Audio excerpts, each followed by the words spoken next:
how researchers are using AI-generated images to trace the lives of Welsh convicts sent to Australia in the 19th century. Fascinating. We'll have more at 20 to 9. Yeah, we hear so much about AI and how it's being used, but for historical purposes, that's absolutely fascinating stuff. Now, we've talked a lot on the programme recently about AI, haven't we? The dangers of artificial intelligence, the risks. But now researchers are using AI-generated images to do something rather unusual. They are tracing the lives of Welsh convicts who were sent to Australia in the 19th century. Yeah, so based on detailed prisoner records from the time and historical sketches, the images track down 60 criminals deported from Anglesey for crimes as small as stealing a handkerchief. Here's our Wales correspondent, Thomas Morgan. What do these AI-generated faces have in common? Well, they were all once British and Irish convicts. Prisoners deported in the 16, 17 and 1800s from jails like this one in Beaumaris on Anglesey due to overcrowding and the need for cheap labour down under.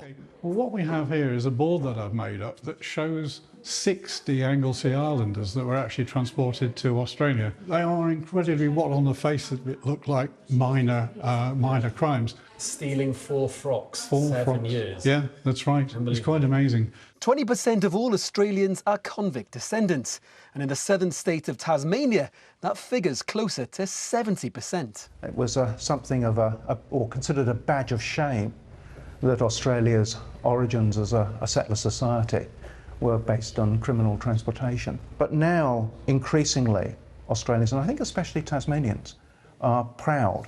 Detailed prisoner records along with drawings from the time have led to AI being able to create an image of what these convicts may have looked like. Anne Williams was 19 when she was deported from North Wales to Hobart for petty theft.